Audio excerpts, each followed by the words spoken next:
नमस्कार दोस्तों, मैं कंचन बारुलिया हिंदी साहित्य धारा के इस मंच पर आपका हार्दिक स्वागत करती हूं, अभिनंदन करती हूं। दोस्तों, आप सभी को यह पता चल ही गया होगा कि फर्स्ट ग्रेड हिंदी के पाठ्यक्रम में बदलाव किया गया है।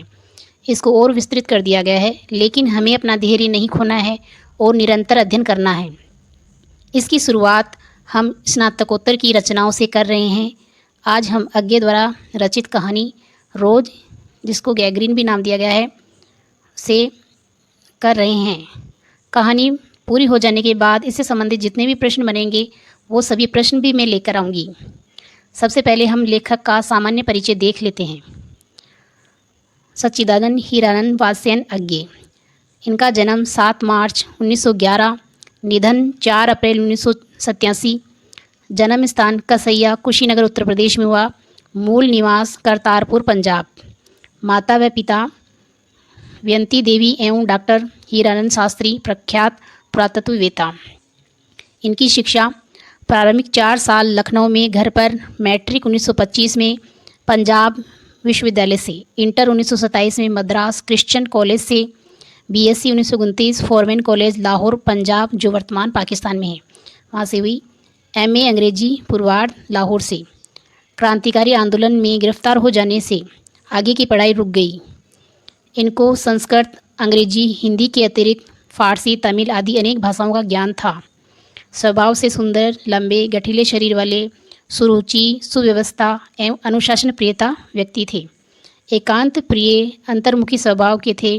गंभीर एवं चिंतनशील मितभाषी थे। अपने मौन एवं मित भाषण के लिए प्रसिद्ध थे।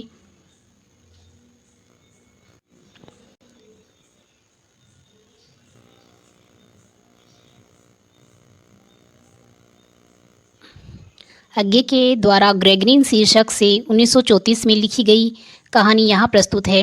बाद में इसका शीर्षक लेखक के द्वारा रोज कर दिया गया।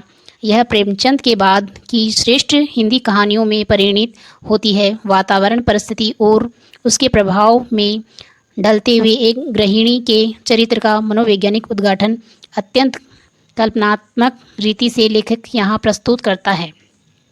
डॉक्टर पति के काम पर चले जाने के बाद का सारा समय मालती को घर में एकाकी काटना होता है।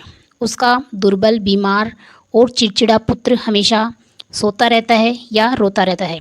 मालती उसकी देखभाल करती हुई सुबह से रात 11 बजे तक घर के कार्यों में अपने को व्यस्त रखती है। उसका जीवन ऊब और उदासी के बीच यंत्रवत चल रहा है। किसी तरह के मनोविनोद, उल्लास उसके जीवन में नहीं रह गए हैं, जैसे वह अपने जीवन का भार ढोने में ही घुल रही हो। प्रसंगवश मध्यम वर्गीय समाज में घरेलू स्त्री के जीवन और मनोदशा पर लेखक अपनी सहानुभूतिपूर्ण मानवीय दृष्टि केंद्रित करता है। कहानी के गर्भ में अनेक सामाजिक प्रश्न विचारोत्तेजक रूप में पैदा होते हैं। मूल कथा। दोपहर में उस सूने आंगन में पैर रखते ही मुझे ऐसा जान पड़ा मानो उस पर किसी शाप की छाया मंडरा रही हो। उसके वातावरण में कुछ ऐसा अकथ्य, अस्पर्श्य, किंतु फिर भी बोझल और प्रकंप्य घना सा सन्नाटा फैल रहा था। मेरी आहट सुनते ही मालती बाहर निकली।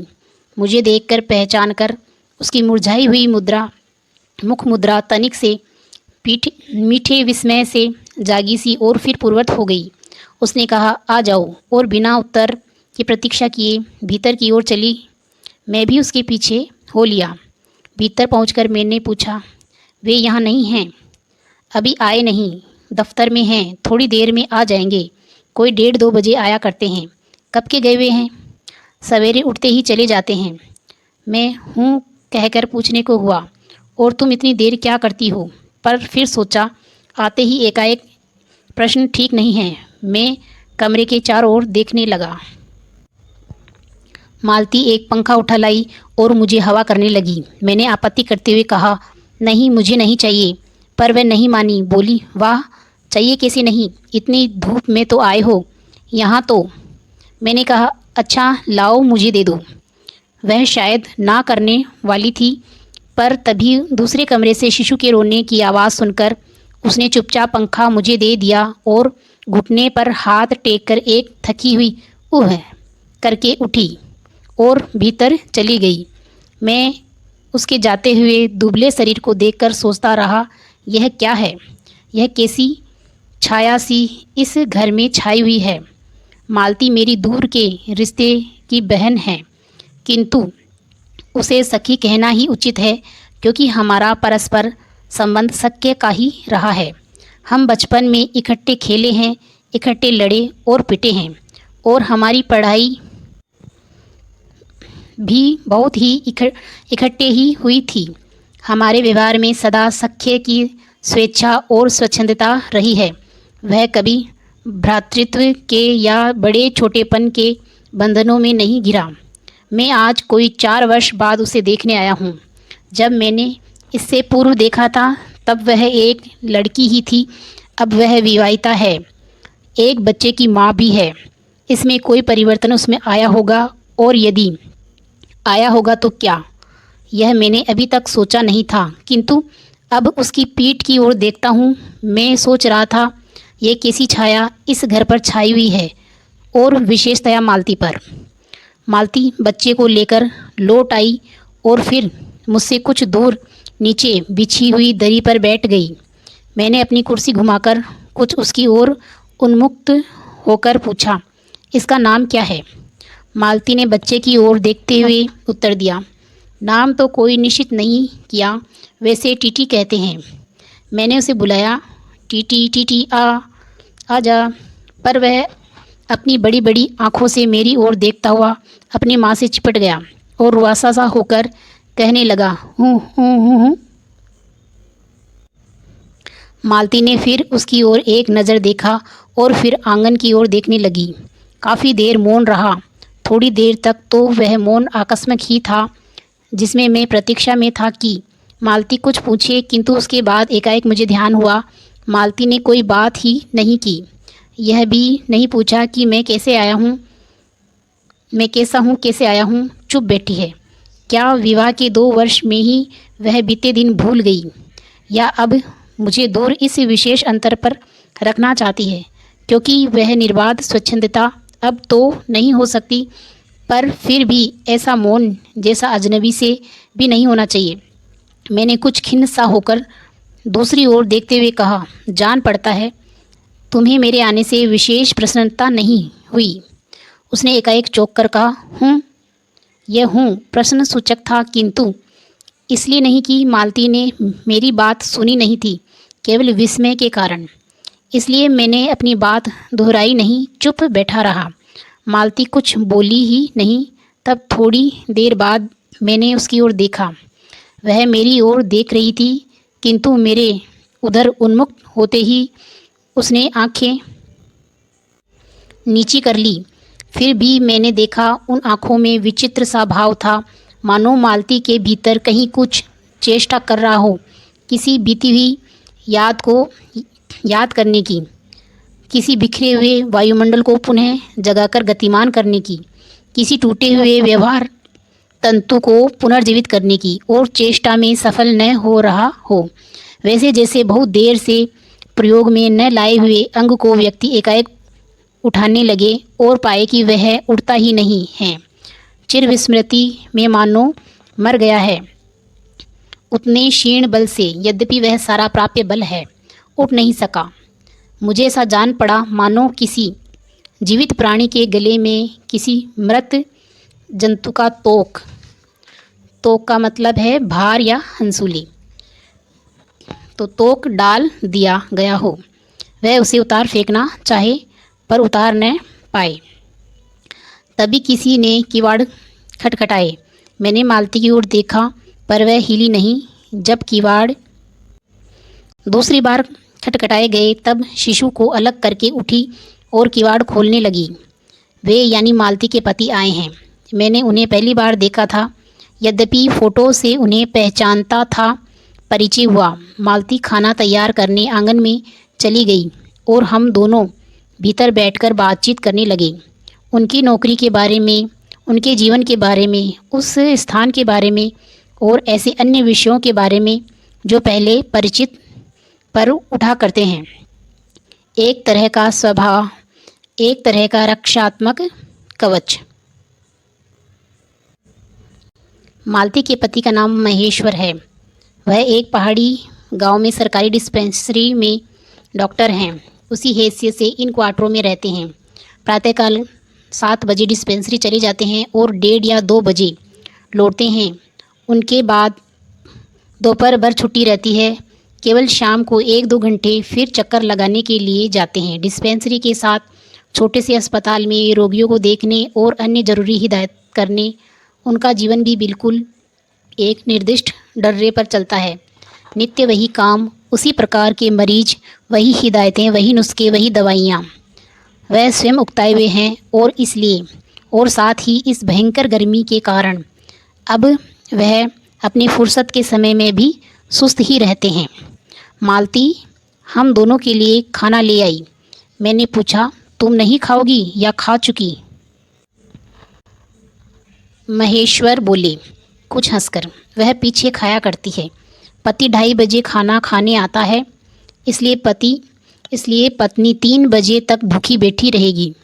महेश्वर खाना आरंभ करते हुए मेरी ओर देखकर बोले, आपको तो खाने का क्या ही मज़ा आएगा, ऐसे वे बेवक्त खा रहे हैं। मैंने उत्तर दिया, वाह, देर से खाने में तो और भी अच्छा लगता है। भूख बढ़ी हुई है, पर शायद मालती बहन को कष्ट होगा। मालती टोक कर बोली, मेरे लिए तो यह नई बात नहीं, रोज़ ही ऐसा होता है। मालती बच्चे को गोद में लिए हुए थी। बच्चा रो रहा था पर उसकी ओर कोई ध्यान नहीं दे रहा था। मैंने कहा, यह रोता क्यों है? मालती बोली, हो ही गया है चिड़चिड़ा सा, हमेशा ही ऐसा रहता है। फिर बच्चे को डांट कर कहा, चुप कर, जिससे वह और भी रोने लगा। मालती ने भूमि पर बैठा दिया और बोली, अच्छा रो ले, और रोटी लेने आंगन की ओर चली गई। जब हमने भोजन समाप्त किया तब 3 बजने वाले थे। महेश्वर ने बताया कि उन्हें आज जल्दी अस्पताल जाना है। वहाँ 1-2 चिंताजनक केस आए हुए हैं जिनका ऑपरेशन करना पड़ेगा। 2 की शायद टांग काटनी पड़ी, गैंग्रीन हो गया है। गैंग्रीन एक प्रकार का रोग है जो कांटा लगने से होता है, जिससे हाथ पांव काटने भी पड़ जाते हैं। कांटा लगने से घाव फैल जाता है और ज़िंदगी बचाने के लिए हाथ पांव काटने भी पड़ जाते हैं। थोड़ी देर में वह चली गई। मालती किवाड़ बंद कर आई और मेरे पास बैठने ही लगी थी कि मैंने कहा, अब खाना तो खा लो, मैं उतनी देर टीटी से खेलता हूँ। वह बोली, खा लूँगी, मेरे खाने को कौन बात है, किंतु चली गई। मैं टीटी को हाथ में लेकर झुलाने लगा, जिससे वह कुछ देर के लिए शांत हो गया। दूर शायद अस्पताल में ही 3 खड़के का मतलब है 3 घंटे बजे।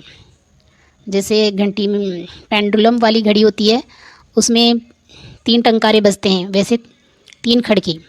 एकाएक में चौंका। मैंने सुना मालती वही आंगन में बैठी अपने आप ही एक लंबी सी थकी हुई सांस के साथ कह रही है, 3 बज गए हैं।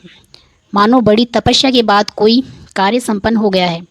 थोड़ी ही देर में मालती फिर आ गई। मैंने पूछा, तुम्हारे लिए कुछ बचा भी था? सब कुछ तो बहुत था। हाँ, बहुत था।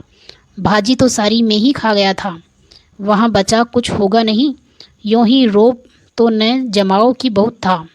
मैंने हंसकर कहा। मालती मानो किसी और विषय की बात करते हुए बोली, यहाँ सब्जी वब्जी तो कुछ होती नहीं, कोई आता जाता है तो नीचे से मंगा लेते हैं। मुझे आए 15 दिन हुए हैं, तो सब्जी साथ लाए थे, वही अभी तक बढ़ती जा रही है।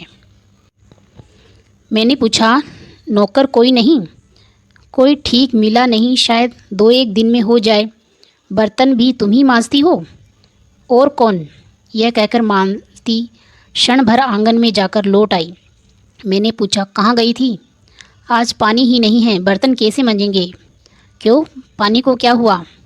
रोज़ ही होता है, कभी वक्त पर तो आता नहीं। आज शाम को 7 बजे आएगा, तब बर्तन मांजेंगे। चलो, तुम्हें 7 बजे तक तो छुट्टी हुई, कहते हुए मैं मन ही मन सोचने लगा, अब इसे रात के 11 बजे तक काम करना पड़ेगा। छुट्टी क्या खाक हुई। यही उसने कहा। मेरे पास कोई उत्तर नहीं था, पर मेरी सहायता टीटी ने की। एकाएक फिर रोने लगा और मालती के पास जाने की चेष्टा करने लगा। मैंने उसे दे दिया। थोड़ी देर फिर मौन रहा। मैंने जेब से अपनी नोटबुक निकाली और पिछले दिनों लिखे हुए नोट देखने लगा। तब मालती को याद आया कि उसने मेरे आने का कारण पूछा नहीं और बोली, यहाँ आए कैसे? मैंने कहा, अच्छा अब याद आया, तुमसे मिलने आया था। और क्या करने? तो 2-1 दिन रहोगे ना? नहीं, कल चला जाऊंगा। मालती कुछ नहीं बोली, कुछ खिन्न सी हो गई। मैं फिर नोटबुक की तरफ देखने लगा। थोड़ी देर बाद मुझे ध्यान हुआ, मैं आया तो हूँ मालती से मिलने, किंतु यहाँ वह बात करने को बैठी है और मैं पढ़ रहा हूँ। पर बात भी क्या की जाए? मुझे ऐसा लग रहा था कि इस घर पर जो छाया घिरी हुई है वह अज्ञात रहकर भी मानो मुझे भी वश में कर रही है। मैं भी वैसा ही नीरस निर्जीव सा हो रहा हूँ, जैसे यह घर, जैसे मालती। मैंने पूछा, तुम कुछ पढ़ती लिखती नहीं? मैं चारों ओर देखने लगा कि कहीं किताब दिख पड़े। यहाँ कहकर मालती थोड़ा सा हंस दी। वह हंसी कह रही थी, यहाँ पढ़ने को है क्या? मैंने कहा, अच्छा मैं वापस जाकर ज़रूर कुछ पुस्तकें भेजूँगा। और वार्तालाप फिर समाप्त हो गया। थोड़ी देर बाद मालती ने फिर पूछा, आए कैसे हो? लारी में? पैदल? इतनी दूर? बड़ी हिम्मत की। आखिर तुमसे मिलने आया हूँ। ऐसे ही आए हो? नहीं, कुली पीछे आ रहा है सामान लेकर। मैंने सोचा बिस्तरा ले चलूँ। अच्छा किया, यहाँ तो बस। कहकर मालती चुप रह गई। फिर बोली, तब तुम थके होंगे, लेट जाओ। नहीं, बिल्कुल नहीं थका। रहने भी दो। थके नहीं, भला थके हैं। और तुम क्या करोगी? मैं बर्तन मांझ रखती हूँ। मैंने कहा, वाह, क्योंकि और कोई बात मुझे सूझी नहीं। थोड़ी देर में मालती उठी और चली गई, टीटी को साथ लेकर। तब मैं भी लेट गया और छत की ओर देखने लगा। मेरे विचारों के साथ आंगन से आती हुई बर्तनों के घिसने की खनखन ध्वनि मिलकर एक स्वर उत्पन्न करने लगी, जिसके कारण मेरे अंग धीरे धीरे ढीले पड़ने लगे। मैं ऊँघने लगा। एकाएक एक स्वर टूट गया, मौन हो गया। इसमें मेरी तंद्रा भी टूटी। मैं उस मौन में सुनने लगा। वही 4 खटक रहे थे और इसी का पहला घंटा सुनकर मालती रुक गई थी। वही 3 बजे वाली बात मैंने फिर देखी, अब की बार और उग्र रूप में। मैंने सुना मालती एक बिल्कुल अनैच्छिक, अनुभूति विहीन, नीरस यंत्रवत, वह भी थके हुए यंत्र के से स्वर में कह रही है। 4 बज गए, मानो इस अनैच्छिक समय गिनने गिनने में ही उसका मशीन तुल्य जीवन बीतता हो। वैसे ही जैसे मोटर का स्पीडोमीटर यंत्रवत फासला नापता जाता है और यंत्रवत विश्रांत स्वर में कहता है, किससे? कि मैंने अपने अमित शून्य पथ का इतना अंश तय कर लिया है। न जाने कब कैसे मुझे नींद आ गई है। तब 6 कभी के बज चुके थे जब किसी के आने की आहट से मेरी नींद खुली और मैंने देखा कि महेश्वर लौट आए हैं और उसके साथ ही बिस्तर लिए हैं मेरा कुली। मैं मुंह धोने को पानी मांगने को ही था कि मुझे याद आया, पानी नहीं होगा। मैंने हाथों से मुंह पोंछते पोंछते महेश्वर से पूछा, आपने बड़ी देर की? उन्होंने किंचित ग्लानि भरे स्वर से कहा, हाँ, आज वह गैंग्रीन का ऑपरेशन करना ही पड़ा। एक कर आया हूँ, दूसरे को एम्बुलेंस में बड़े अस्पताल भिजवा दिया है। मैंने पूछा, गैंग्रीन कैसे हो गया? एक कांटा चुभा था, उसी से हो गया। बड़े लापरवाह लोग हैं यहाँ के। मैंने पूछा, यहाँ आपको केस अच्छे मिल जाते हैं? आय के लिहाजे से नहीं, डॉक्टरी के अभ्यास के लिए। बोले, हाँ मिल ही जाते हैं। यहीं गैंग्रीन हर दूसरे चौथे दिन एक केस आ जाता है, नीचे बड़े अस्पतालों में भी। मालती आंगन से ही सुन रही थी, अब आ गई और बोली, हाँ केस बनाते देर क्या लगती है, कांटा चुभा था, इस पर टांग काटनी पड़ी। यह भी कोई डॉक्टरी? हर दूसरे दिन किसी की बाँह काट आते हैं। इसी का नाम है अच्छा अभ्यास है। महेश्वर हंसे बोले, न काटे तो उसकी जान गंवाएं। हाँ, पहले तो दुनिया में कांटे ही नहीं होते होंगे। आज तक तो सुना नहीं था कि कांटों के चुभने से मर जाते हैं। महेश्वर ने उत्तर नहीं दिया, मुस्कुरा दिए। मालती मेरी ओर देखकर बोली, ऐसे ही होते हैं डॉक्टर, सरकारी अस्पताल है न, क्या परवाह है। मैं तो रोज़ ऐसी बातें सुनती हूँ। अब कोई मर मुर जाए तो ख्याल ही नहीं आता। पहले तो रात रात भर नींद नहीं आया करती थी। तभी आंगन में खुले हुए नल ने कहा tip tip tip tip tip tip, यानी पानी आ गया था। मालती ने कहा पानी और उठकर चली गई। खनखनाहट से हमने जाना बर्तन धोए जाने लगे। टीटी महेश्वर की टांगों के सहारे खड़ा मेरी ओर देख रहा था।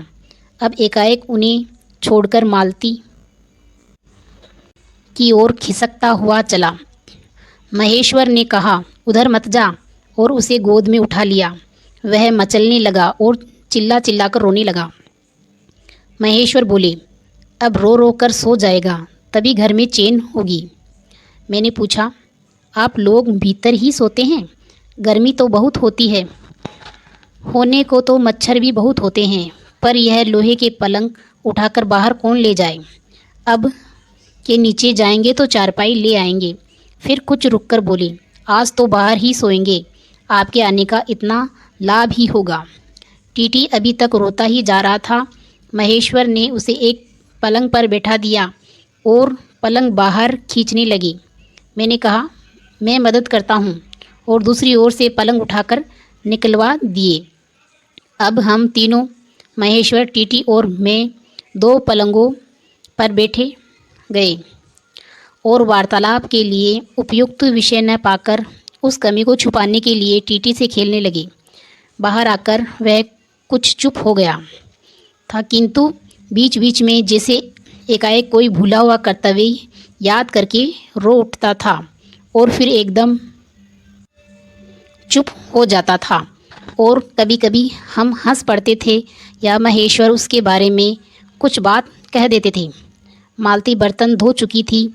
जब वह उन्हें लेकर आंगन में एक और रसोई के छप्पर की ओर चली, तब महेश्वर ने कहा, थोड़े से आम लाया हूँ, वह भी धो लेना।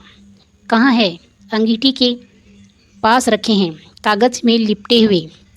मालती ने भीतर जाकर आम उठाए और अपने आंचल में डाल लिए।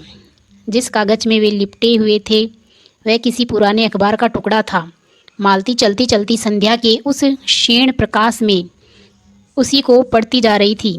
वह नल के पास जाकर खड़ी उसे पढ़ रही थी। जब दोनों ओर पढ़ चुकी थी तब एक लंबी सांस लेकर उसे फेंककर आम धोने लगी। अब इसके आगे की कहानी अगली क्लास में पढ़ेंगे। अगर आपको इस तरह की कक्षाएं निरंतर चाहिए तो हमारे चैनल को लाइक करें, सब्सक्राइब करें और अपने दोस्तों के साथ शेयर अवश्य करें। धन्यवाद।